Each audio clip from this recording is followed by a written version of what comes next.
Hello, Galaxy. I'm Chris Pirillo. You're watching me live at live.pirillo.com, aka the Twitch stream at this point in time. Some people still stop in. Someone jumped in today and asked me what I thought about Windows Vista. And I'm like, I don't. He's like, I remember you used to do, I watched you 15 years ago and you did live things. I'm like, I'm still doing live things.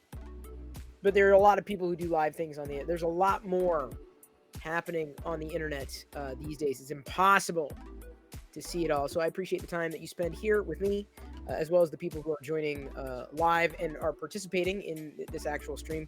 Tonight, Glendon is back. He's feeling a little better. We just did a spoiler chat about Mando Season 3, Episode 2.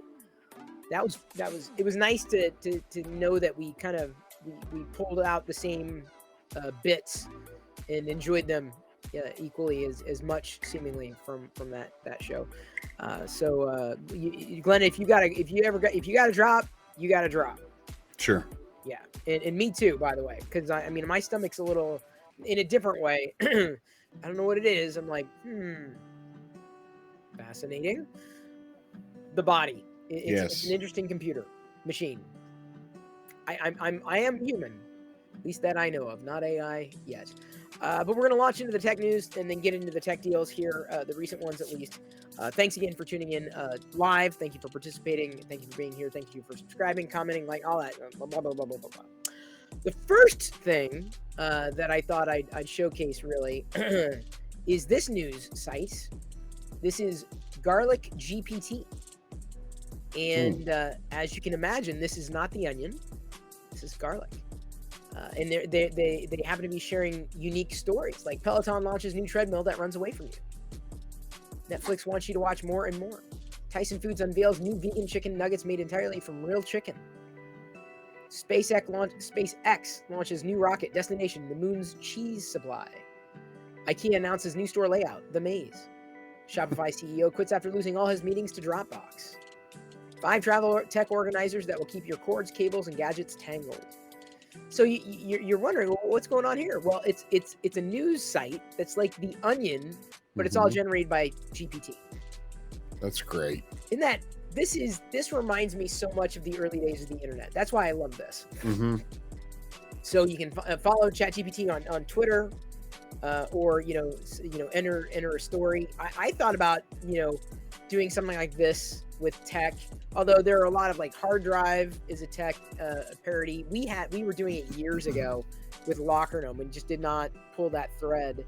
Parody and tech. I get a kick out of those kind of news stories. Hard drive pretty much has the gaming and tech space at this time, though. We're pretty well wrapped up. But these articles are generated by GPT.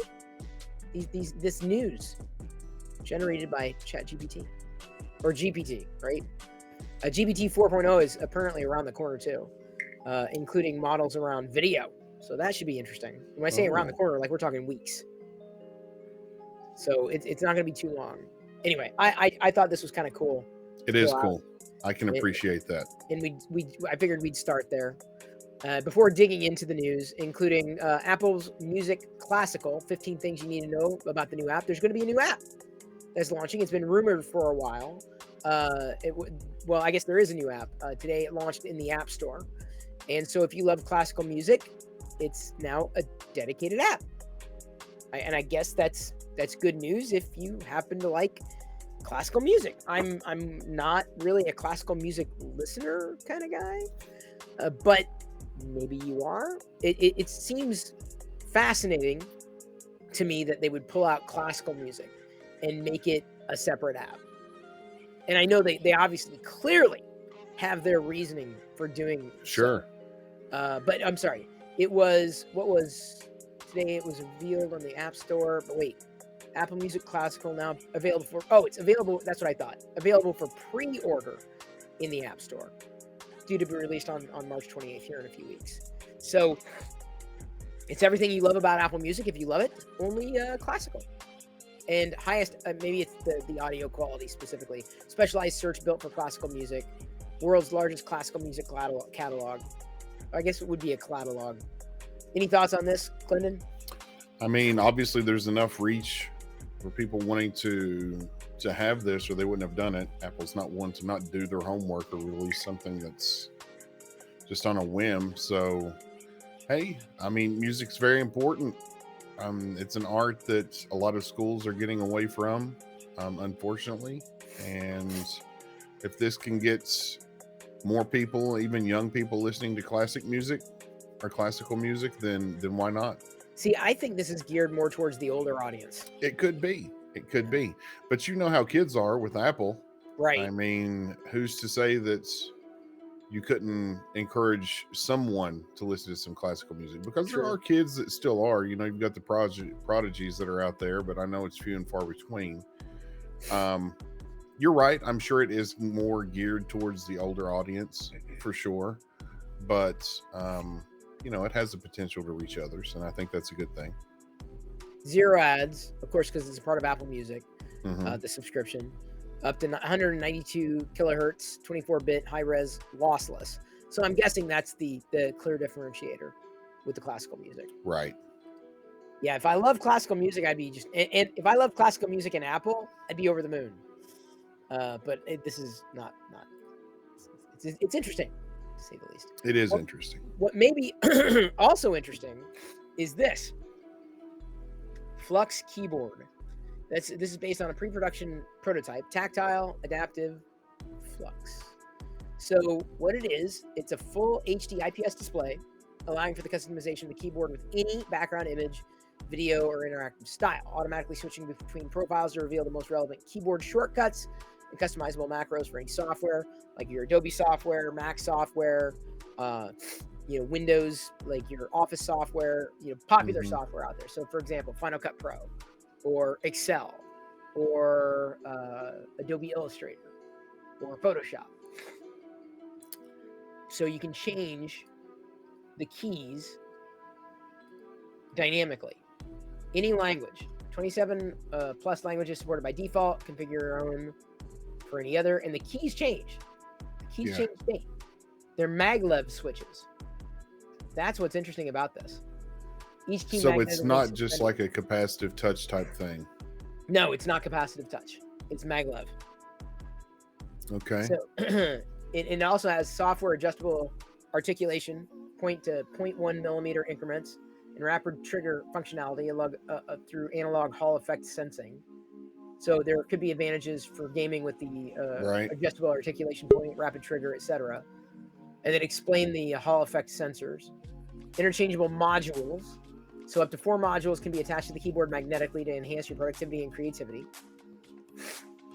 So imagine having a passive module like the weather or system information up on your keyboard, or a dial, right? Yeah. Just automatically clicking in, or you know, tuners, right? Actual dials. Hot swap keyframes instantly. Hot swappable 84 keyframes to switch between tactile and linear keys. Well, it's something I've not seen that before. Obviously, it's brand new. But you see what they've done? Yeah. Isn't that wild? I'm like, so be the first to know when we launch and for exclusive offers. So I'm like, oh, you know, I'm like, sign me up. I'm a keyboard junkie. You know, it's not wireless, but I'd be like, I kind of want this. I'm like, this is wild. As long as it doesn't get too distracting with the image that I put behind it. Well, you know, yeah, I wouldn't want things to get lost in it. Yeah. And I go by touch anyway.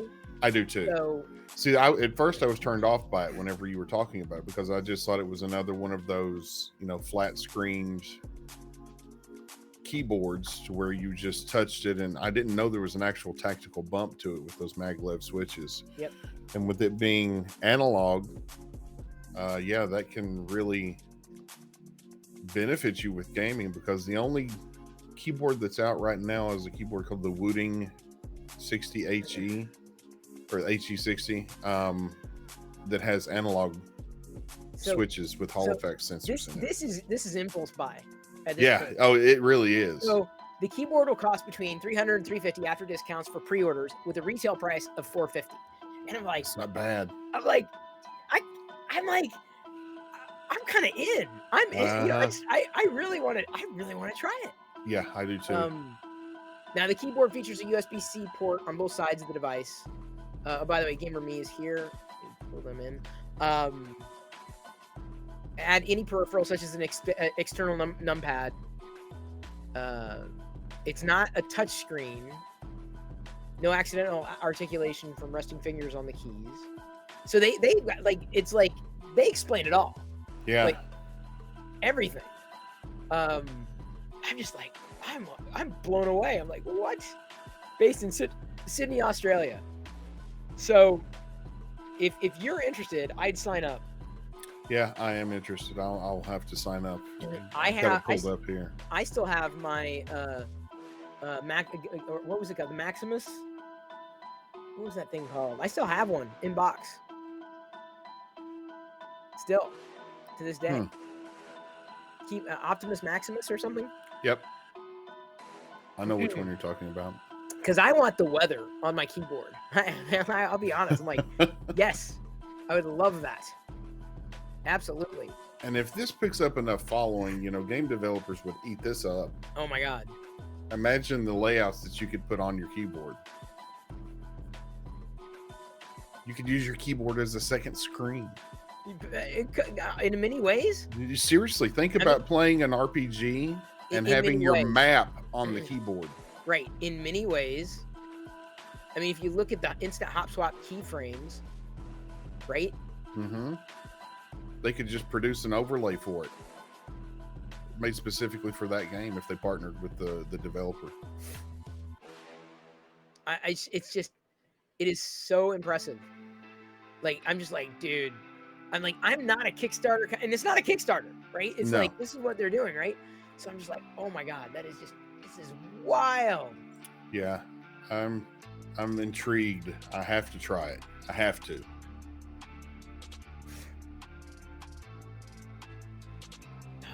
I'm just like, dude. Yeah, Infosword, play Doom on your keyboard. On your keyboard. On your keyboard, yes. See, and I'd be the kind of guy that would run around like a screensaver kind of thing on the keyboard all the time, and then have it like on the desk, and people ask, "What keyboard is that?" You know, it's just it always happens. Yeah. It would definitely be a point of conversation. So this wasn't news, but it hit my radar, and I was like, dude. Also not news. Rotating sandwiches. Excuse me. On this website, rotatingsandwiches.com. On this site, you can watch sandwiches rotate. All kinds of sandwiches. None of them vegan, I should note. But sandwiches, nonetheless. And they go on and on. Mostly, they do eventually stop. But look how many sandwiches you can watch rotate today. I'd imagine more sandwiches are going to get added over time, or maybe not. You can email them if you want. You know, maybe you've got a sandwich that could stand rotation. Is that a Reuben they've got up top there? I think so. It does look like a Reuben. Coleslaw. Yeah. That's a Reuben. I've had a vegan Reuben before. It's pretty tasty. Anyway, so I put this up here because I'm like, this just reminds me of the way the internet used to be. We had stupid websites. They were just dumb, like just stupid. No reason for them to exist. Like it's just silly, fun, and this is perfect.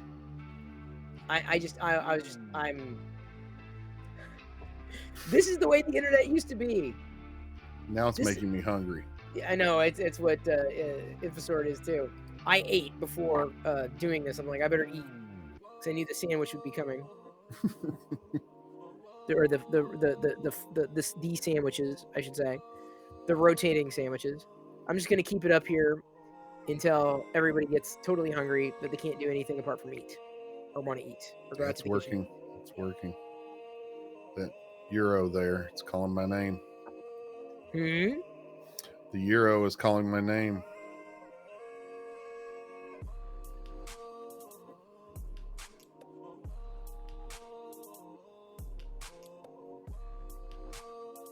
Hang on. Yeah, Mystery Goat said this is what you should have playing on your flux board. The sandwiches? Rotating sandwiches. theoretically it can happen. Theoretically. All right, has everybody gotten their fill? Ha ha ha ha.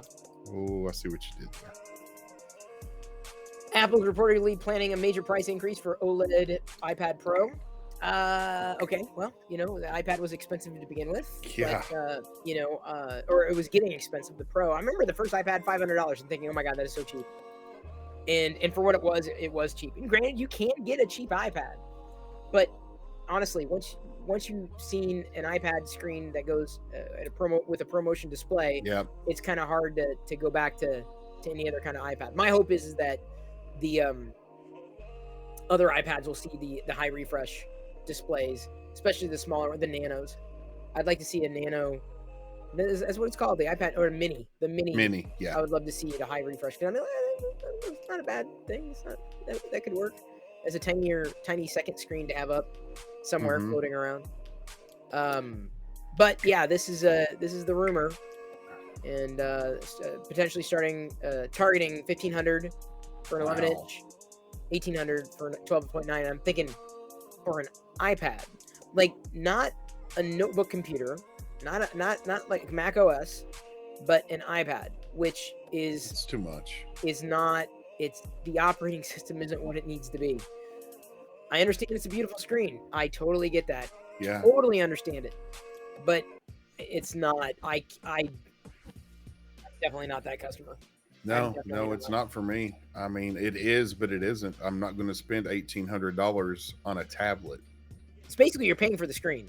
Yeah, you really are. I mean, especially at $1,800 for the 12.9 inch, you're paying for an OLED panel. I get it, the keyboard attachments, but having used an iPad, the software. I don't use the keyboard attachment for mine. I use mine really? just for content creation, or not content creation, but content intake. Consumption, yeah. Yeah, that's all I use it for, and I love it for that. I'm not convinced that iPad OS is where it needs to be to really not just pull anybody away from Mac OS or Windows or a phone, but it's just not. I understood where it was. Like that's the thing, is when they were affordable and iPad OS, the bigger games, the bigger, what have you, fine. But then iOS changed and the iPad really didn't find a direction. I don't know what it needs. I don't know what it wants to be. I really don't. I don't find it at this point all that compelling. Given that, to your point, you use it to consume content. Granted, I am fairly well served by the Samsung Tab 8 Ultra. And by the way, an update on that, I called Samsung. They basically still threw up their hands. Like, basically it's my fault. Not my fault. It's their fault, but it's basically 100% on me. I'm the one who's paying for their mistake. Ridiculous. For not taking back the phone. They said, well, you can send your new Samsung Galaxy S23 back to us and then redo it. I'm like, no, that's asinine. So I'm like, I'm not going to push. I'm not going to say, let me speak to a manager. Let me speak to it. I'm just like, it's on you, dude. That's on you. Yeah, that's totally on them. So I'm not happy about it, certainly. I don't know, and I was even debating, because I've got the Tab 8 and it had a use case, but I'm using it right now. I'm using it less and less and less, and it may end up just like getting sold, basically. Yeah, I have it as a knockaround right now. It's there in case I need it, but it's not. I don't have a constant use case for it at this time. Not right now. I mean, it's nice. It's good. It's solid, but like, I don't know if I would find myself upgrading to. I mean, I hate the kickstand and the keyboard could have been done so much better than the way they were, but or the way they happen to be done. Right. But it's. I used it for Intel because Intel only allowed for you could only have your Windows machine, and mine was not that great. And I just got my machine upgrade literally in January. I got the new one because I had a refresh every 3 years. Yeah. And then of course I'm going to no longer be at Intel, so I'm like, I haven't even touched that. apart from initial system updates and whatnot. So I'm constantly, or I have been using this constantly to be able to get into Intel's stuff, because it's a provisioned machine. They treat it like it's an Android phone. I can't do that. I couldn't do that with a Windows machine, and no one had budget for me to get a Mac instead. And so originally I went with an iPad with 5G, so that I could go, or 4G, so that I could go out and about and have my Windows machine, or have Intel with me without requisitioning my phone. Right. And that worked, and it worked well enough until like it was the recent iPad update 2 gens ago, that I'm just like, nah, this software is horrible. And I'm like, I can't keep using this. And then I went out, and that day I went out to Best Buy, and I'm like, well, let me see what does what is the Samsung tablet like? Let me take a look at the Samsung tablet. And I opened it up, and I've moved the things around. I'm like, oh my god, this is exactly what I needed this to be. Oh my god, this is exactly what I wanted. Oh my god, this is exactly what I was looking for. Oh wow, this is awesome. Oh, perfect. And it's smooth, and it's easy, and it works exactly the way I would want a tablet operating system to work. It's exactly the way I would have expected the iPad to work. Taking phone apps, and yeah, they can go maximize into iPad, but also, you can minimize them into the an Android size app, or screen independent, right? Yeah. So yeah, I don't know if they do release a newer, or when, maybe not just if, but when they release a new Ultra, I'm not quite sure I'm going to be upgrading to it from this particular one. I don't think it's going to happen. I mean, because I have no regular daily right use case for it. I mean, I've used it as the NDI screen, when I needed another screen, so I'll keep it around, at least for now. But I'm not sold on, at this time, a tablet, right? It doesn't make sense for me today. So the iPad's in the same space as the Android tablet for me. It's just I can tell you that having used it, the Android tablet is a lot more usable than the iPad, because of software, not hardware. Yeah, the iPad still struggles with scaling for apps that are cross-platform between the iPad and the iPhone. See, that's the beauty, right? Like if I use not just the, okay, so if you can run in 2 modes, right? You can run just like the regular mode, or is it going to take? You can run in the regular mode, or you can run in what I'm running in now, and that is Samsung DeX. So in Samsung DeX, I can take and I can open up, I don't think I'm logged into any of these apps, like Tusky, right? Which is my app for Mastodon, right? But it opens there, but if I want it to be iPhone size, I can have it iPhone size. Or if I want it like maximized, I can have it maximized. And so I can go full screen, or I can have it shorter screen. So it's flexible enough. There's a better way of showing you, actually. If I go into the photos, right here, I've got the smaller version of the photos, the Google Photos. Yep. I'll close that app. As it would normally be like on a phone screen. But when I maximize it, it basically turns into the tablet version of the app, right? So I've got on the side, the icons move to the sidebar instead of being, and it's performance too, right? So the nice thing is that a lot of Android apps have been updated to support that. I don't know. I'm not logged into a lot of these social apps because I just wasn't using it as on a daily basis, right? But it makes for a better tablet experience because of that, because you can go from, let's say, this style interface and windowed applications to, and I've also got the trackpad, so I can use it like a traditional, even though it's not great, it's not perfect, but again, some apps work well or when they scale, some don't. Or are they bigger iPhone app? Are they bigger phone apps? Are they tablet apps? It depends on the app, and what each app was optimized for. But Google's done a pretty good job at a lot of their first-party stuff that they've pushed out there. The Google app, see, it goes into the tablet version. And I expect more of that to happen as Google continues to tilt into it. But that's with Samsung DeX. Samsung DeX makes it possible to window applications. You can't do that in the native Android experience. Android, yeah. Okay. The native Android experience is more like, how do I exit DeX here? And that's why I say if you get a tablet, get a Samsung tablet because you run DeX. The default Android experience, you've got your notifications up at the top rather than the menu bar at the bottom. You've got widgets on the desktop if you want. You can swipe up to get to all your apps. So when I open up, let's say, I don't know, what can I open up? Here, let me open up another Photos. Photos automatically opens up a big screen. And then what I can do is I can swipe over, and I don't do this a lot, but you can basically go into split screen mode and open it in split screen, then open up a second one on the side, like re-incubate camo. Let's see here, open settings, and then you can drag and drop that bar around, right? So they're full screen, and it's not they don't clip. It doesn't clip, right? It doesn't clip to a certain size. It clips to wherever you leave it, right? Wherever I drag that handlebar, that's where it stops.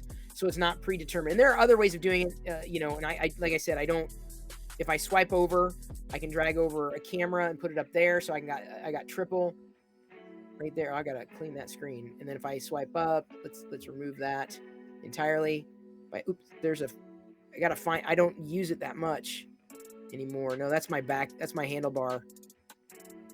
That's my back gesture. There are hints that there are hints that you can open up. I think, that maybe it's because it's down there.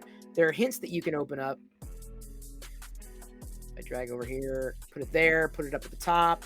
I can decide where it goes, and then put the clock over here. So I have a lot of that customization on the Samsung tablet at least. And I believe, let's see here. So I can have up to 3 at a time. And that sidebar widget thing also has different things you can do, like screenshots, clipboard, recent clipboard. And so there's utility in what Samsung does with their tablets for sure. Yeah. But what I didn't like about this was that I could not, I like the windowed interfaces more. So if I swipe down, and I got to get my corners just right, because I haven't, and then maybe that I have to be in just one app here. They're hot, like basically, I got to get my corners just right. You can drag it into its own window. And again, I haven't adjusted my drag and drop from the corner. But if I drag and drop from the corner, each one of these things becomes windows on the desktop, without going into DeX. So I can have that. But the problem that I had with that was that I would constantly be windowing applications. I'm like, why would I do that? Why would I do that when it's just as easy, or I'd be happier just being in Samsung DeX. So that's why I'm pretty much exclusively Samsung DeX. No, I get it. And I wish that Apple would allow us more freedom instead of just dictating what we can do. They should give us the That's option. Apple's way of doing things. So I don't fault them for that. But at the same time, I feel it's holding back what the iPad or the iPad OS could be. Yes. Yeah. Because if someone were to ask, what about a functional tablet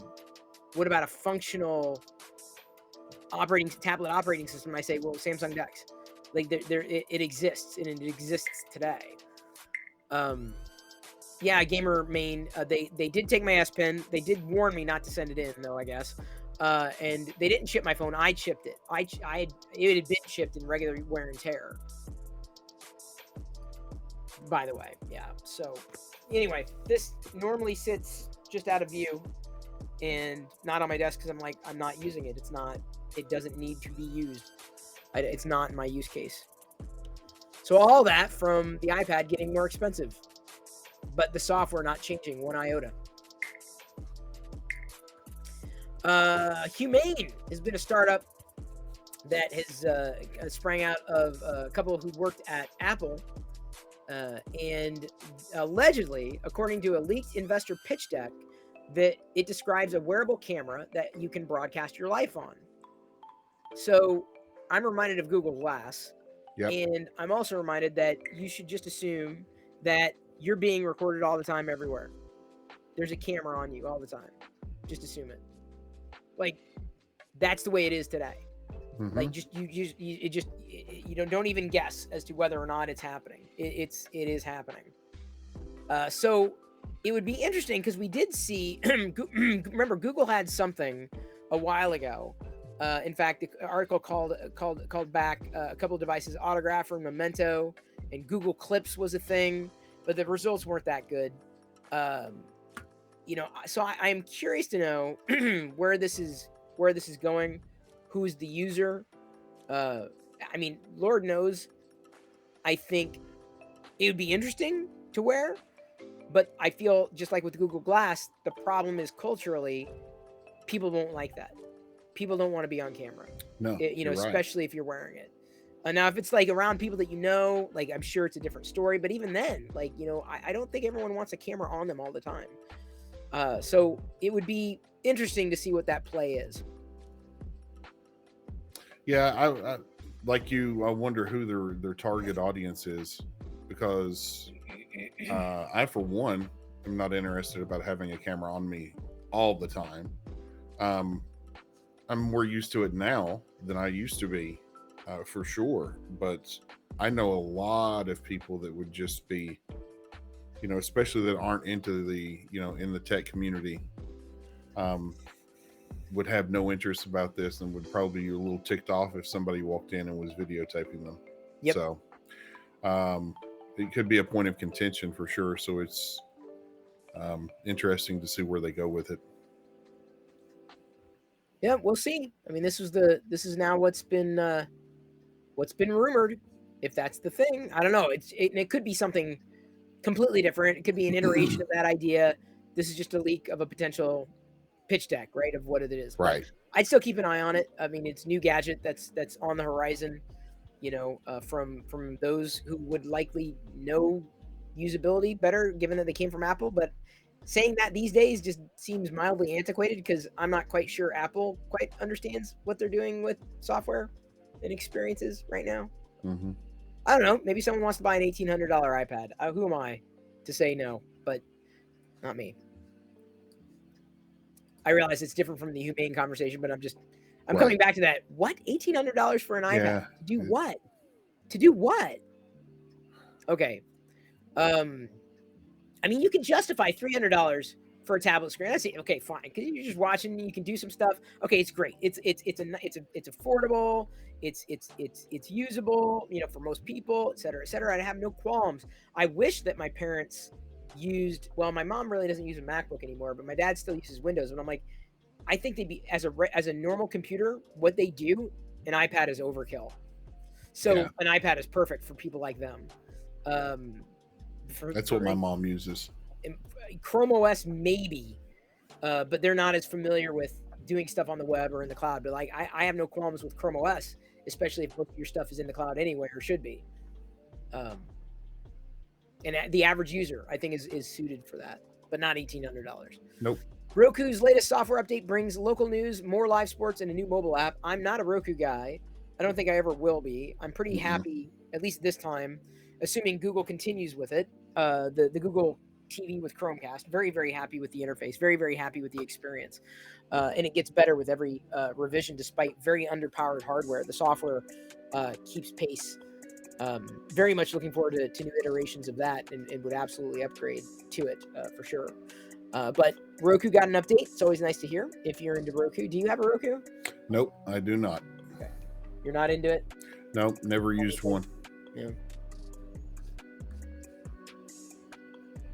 All right. That's all I had to say about that because I have no experience. Speaking of new gadgets, it took 6 months for you knew this was coming. Yeah. The dynamic, and for good reason. I mean, that's a good. Apple did. They really did well, and I'll give them credit. That is one of the better reasons to upgrade to one of the newer iPhones, the Pros, is specifically for the dynamic island. So long as third party supported or what have you. But for the longest time, that's been wasted space. So Yeah. I like the idea of this. I'll say it. I hope it gets copied again and again. I hope Samsung does something with it. I really do. I hope Google does something with it because it makes sense. It renders that area useful where Right. otherwise it's wasted space. So I feel that this is something that, yeah, you can say, oh, they copied Apple. Okay, who cares? Great. Inevitably one person copies another and one company copies another. And there are many things that Apple could copy from Android. What's that? Yeah, it's called innovation. There's nothing wrong with it. Moves the ball forward. Yeah. So I you know what? Here's the thing. I want Apple to steal basically Samsung DeX. I want them to steal it. Yeah. Take it. Run with the ball. There you go. Have at it. I don't think they will. I mean, I could be wrong, but who knows? We'll find out about the new iOS here soon enough. WWDC right around the corner. Yeah, not too long. Apparently, Epic Store, and by the way, and I think you see her posted something on Discord too. It's Thursday. New free game release on Epic Store, and they're going to continue it. So ad infinitum, you can keep collecting really like super high quality games, like games that are justified for the price. You get them for free. Mm-hmm. But now, and this is even though I'm not as hardcore a gamer as some of y'all. I mean, I do game, but I'm better off enabling all y'all to game here together. And I do game when I have like mental bandwidth to do it, or I'm not watching a show, or I'm not taking care of a task. But apparently they're going to unleash the floodgates for self-published games. Now, my concern is this. Like, when I go to Steam, to be honest, a lot of the games that I see there are garbage. There's a lot of filler. Garbage. And when I see it, it's just like, I get a free redeem code for something. I'm like, well, it's worth free.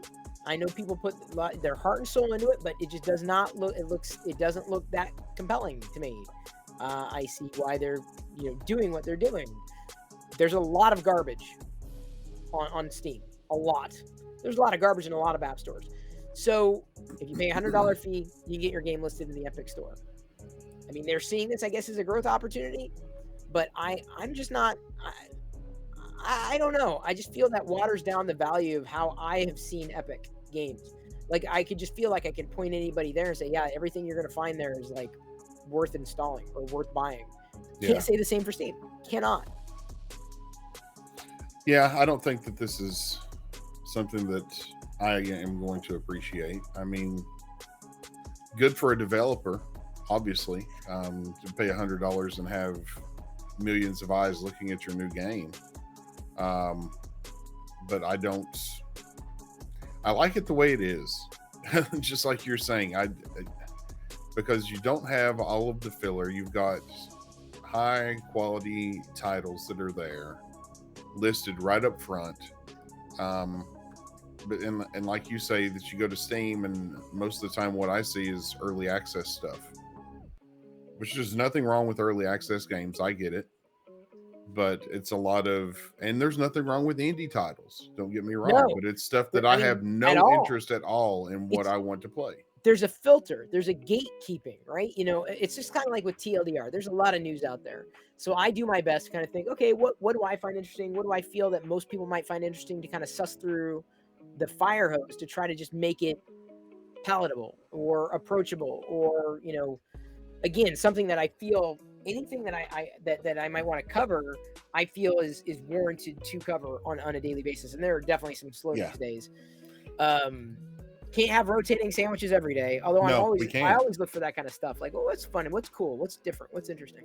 Mystery Goat, I get you. I do. Honestly, it says it depends on your taste. I have friends that play a ton of those Super Nintendo looking games on Steam, or a lot of those side-scrolling pixel games of every variety. I play them too, but there's a lot of garbage ones that are out there.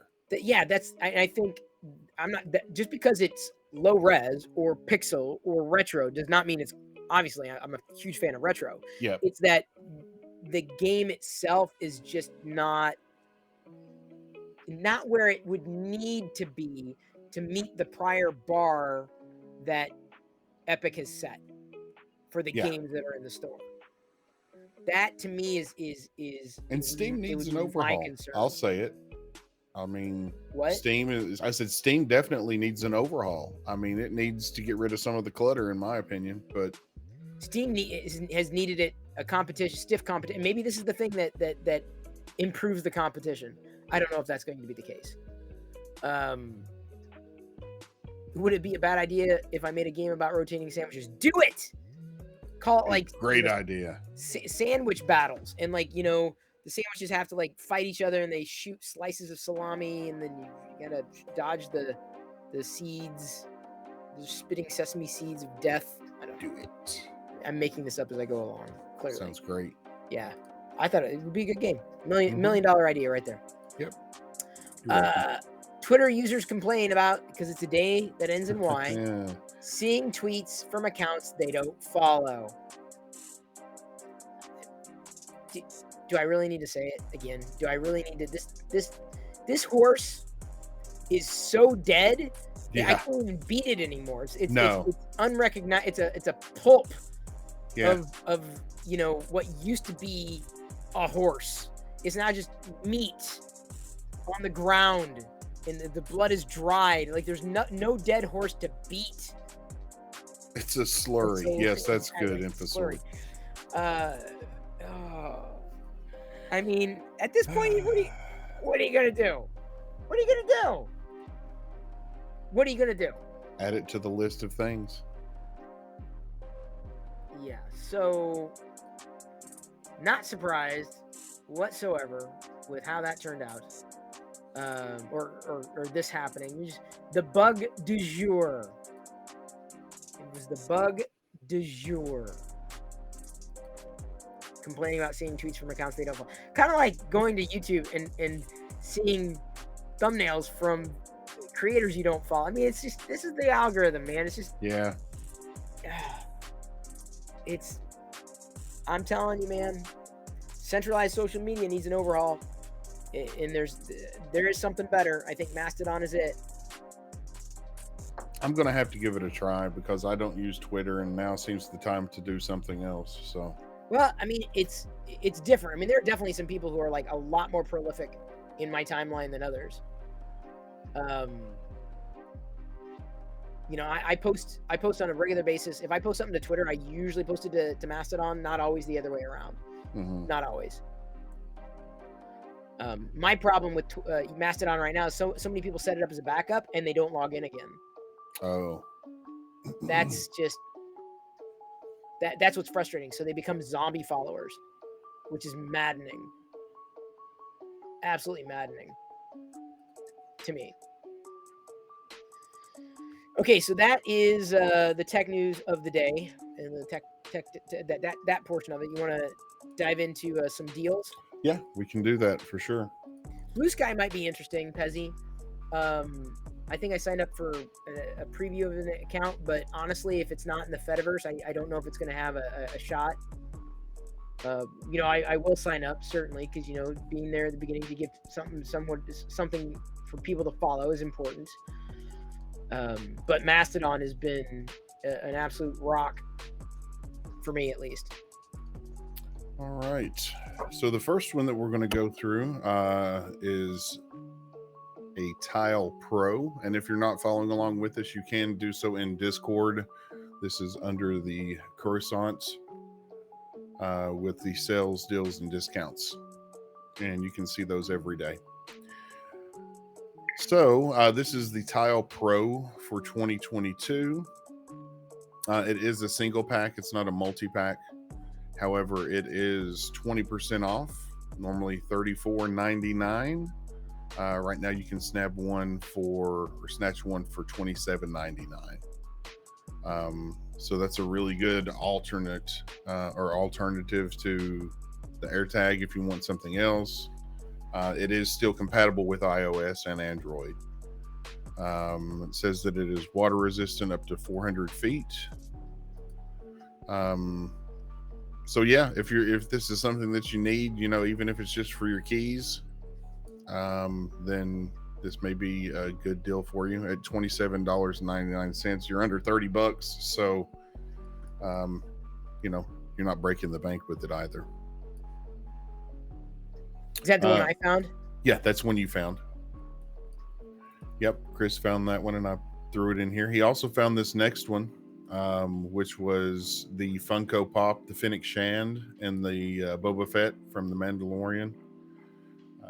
It's normally very, expensive compared to what they've got it listed here for. It's basically trying to give it away, apparently. Right now, it is 71% off. Normally, you're looking at $35, and you can get it for $9.99. And you did mention earlier in the day that these do take up a lot of space. I don't have one myself, but Funkos aren't the easiest boxes to keep around anyway, right? Because of their size. And I could only imagine a deluxe pack like this would take up some space. But for $9.99, I mean, if you're into collecting anything Star Wars or Pops at any price range, then I mean, man, now's the time to take this for sure. I mean, I don't collect them, and for $10, I'd take it. Don't get started, but this is a good deal. 70% off is a huge discount, and so yeah, that if you're a fan of the Mandalorian or Boba Fett, Book of Boba Fett for sure. All right, and the next one.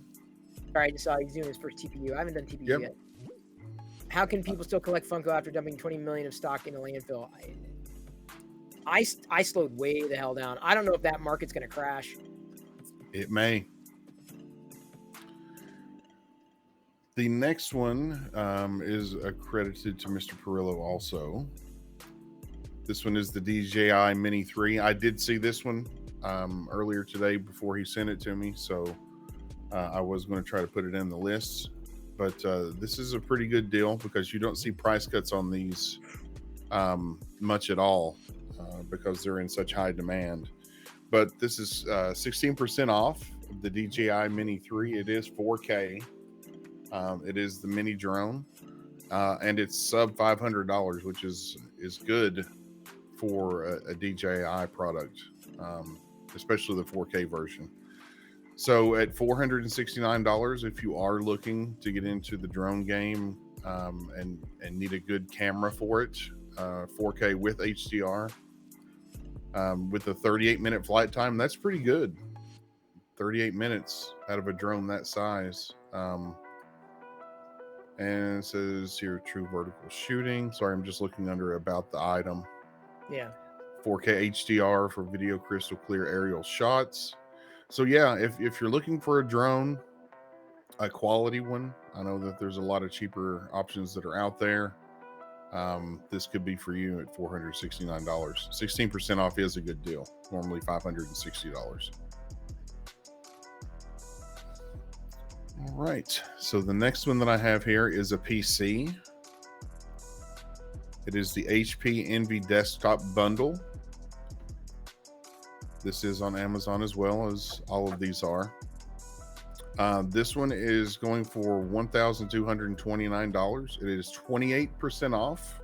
Normally it's $1,700, but you're getting an RTX 3070 graphics card, a 12th gen i9 processor, 16 gigs of RAM, 1 terabyte SSD, and Windows 11 Home.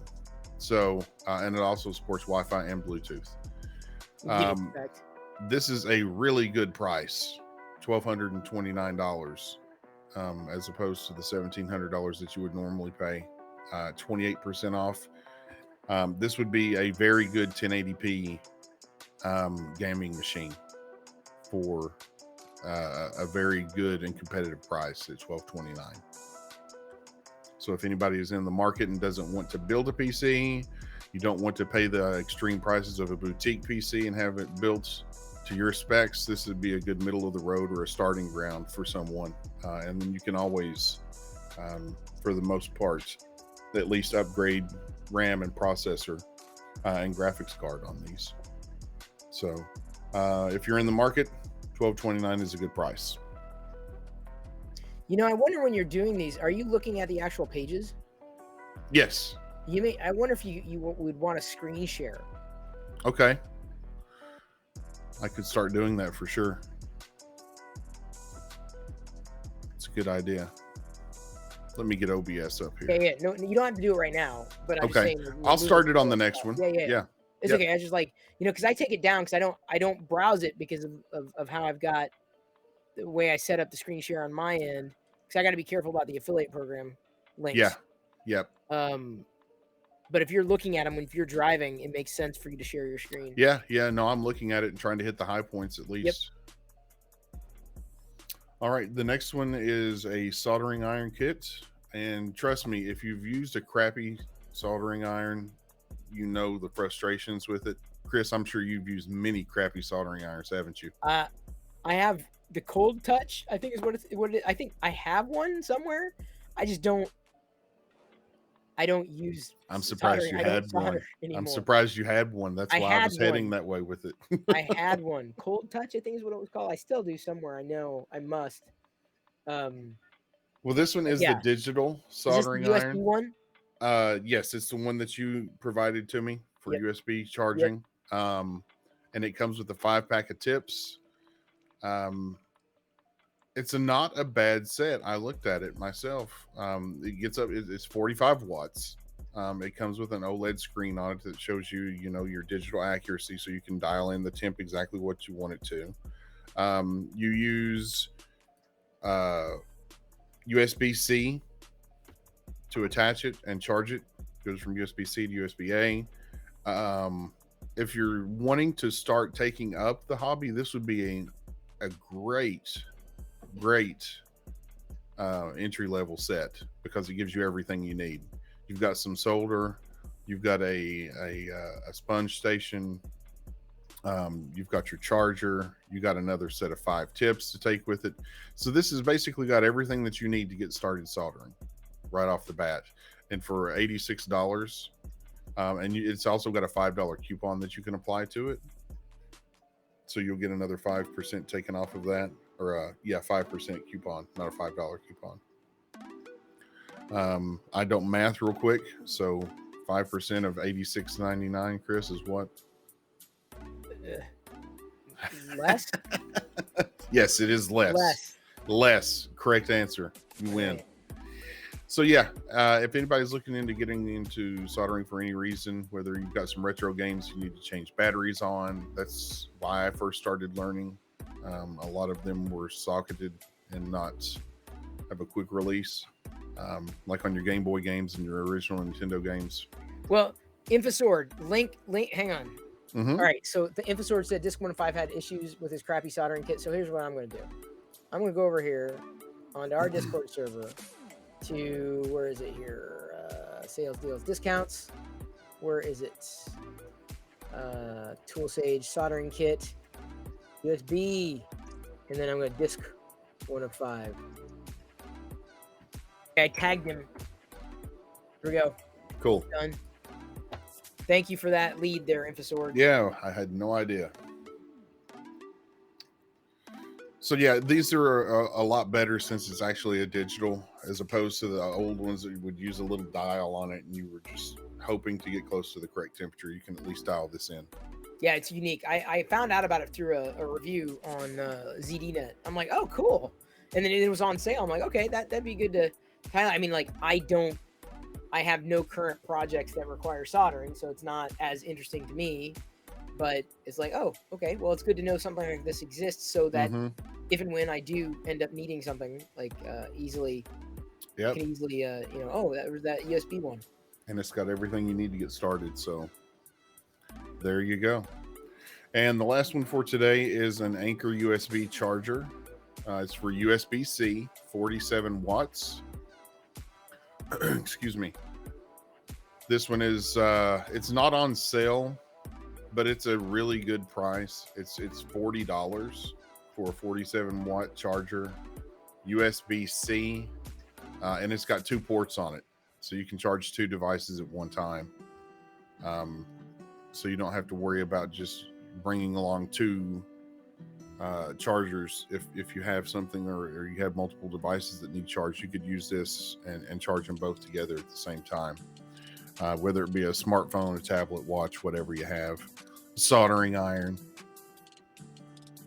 See? 45 watts, same thing that the soldering iron used. So you could actually even use that. So if anybody needs an extra USB-C charger, this one could be right for you. Like I said, I liked it because it's got the dual charging station, or the dual plugs on it. You can do multiple devices at once. Most of the time you don't see that, especially in a compact one. So that's about it. All right. It's good. It's a pretty good roundup. Good savings. Good new gadgets. Just a second. Get that done. All right. Thank you, everybody, for tuning in. The live stream continues, of course, 24 hours a day, 7 days a week at live.pirillo.com. I was gonna end it, and then I need to. Can I try that ending again? Go for it. Okay, great. For all the 2 people who are listening, we'll eat you later.